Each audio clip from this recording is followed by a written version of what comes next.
Okay, hello everybody. Today I'm going to talk about viruses and their basic structures. My lectures are different than the other lectures, and because what I'm going to use is a textbook information and read this information for you and explain it word by word.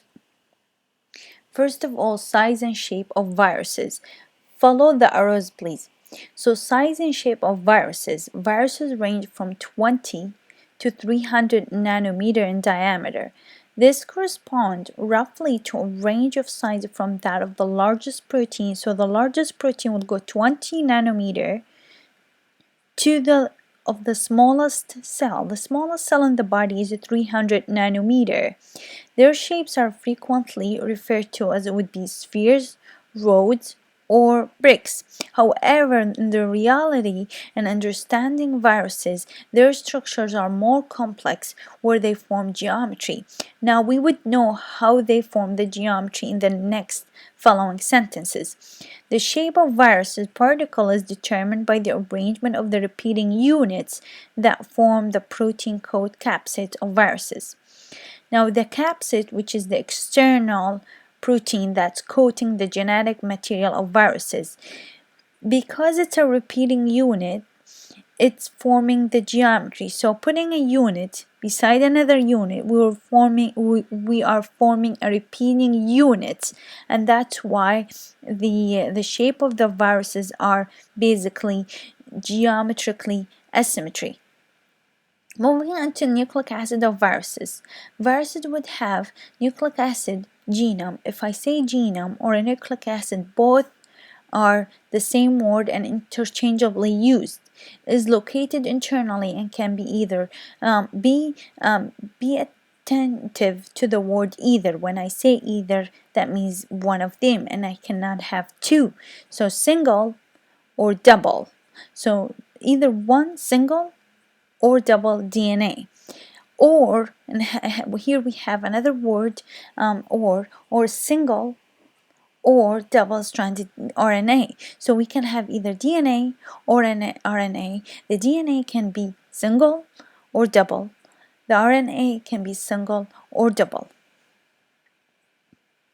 Only viruses have genetic materials composed of single-stranded DNA. So the animal cell, you would never ever find a DNA that's single-stranded.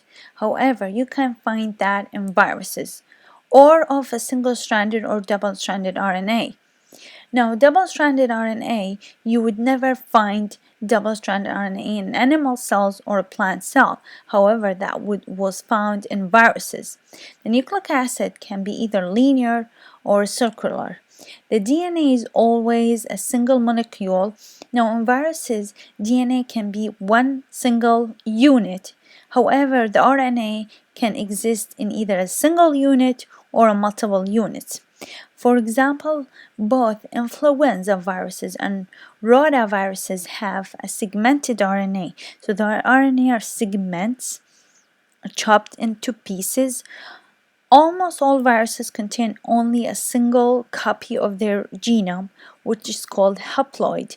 Now, animal has to be always diploid except germ-line cells. They can be haploid. Sorry, again, the animal cells has to be all the time diploid, but and with the exception of germ-line, that has to be haploid.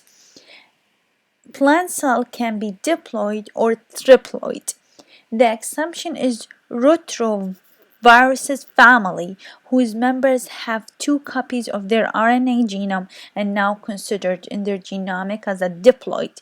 When you have two copies of something of your genome, now it's considered diploid even it's RNA and not DNA. Capsids and asymmetry. The nucleic acid has to be protected from the external environment. So it's surrounded by a protein called a capsid made up of subunits capsomer. Each capsomer, so if we put a capsomer 1 next to it, we will make up capsid. Capsomere, on the other hand, will be consisting of something, consisting of one or several proteins, can be seen in the electron microscopy as spherical particles, sometimes with a central hole.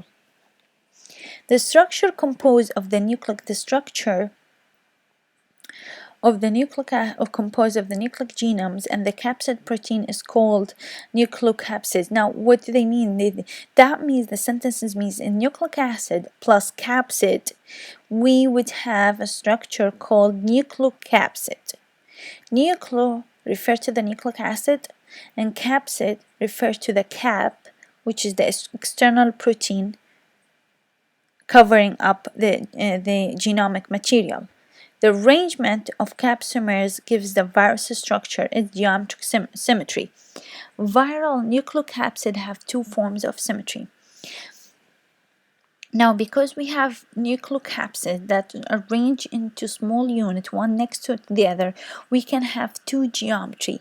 The first one is icosahedral, in which the capsomeres are arranged in 20 triangles that form a symmetrical figure with the approximate outline of a sphere. And the second one, it is helical, in which the capsomere are arranged in a hollow coil, helical, that appears rod shape. Again, we would have two kind of shapes. The viruses will be seen in two different shapes. The first one is icosahedral, and the other one is helical, and that's because of the capsonucleoid or nucleocapsids in the opposite. While I switched it over, the helix can be either rigid or flexible. Now, why it's called human viruses? Because they infect human. Animal viruses sometimes can infect a human and animal both at the same time. Human viruses can infect only human and not animal.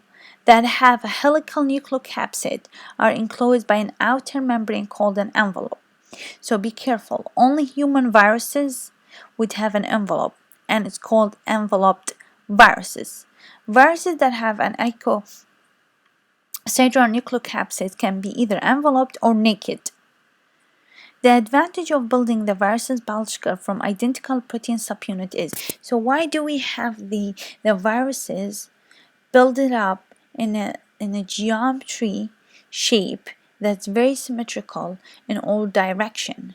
There are two advantages of that. The first one, it reduces the need for genetic information.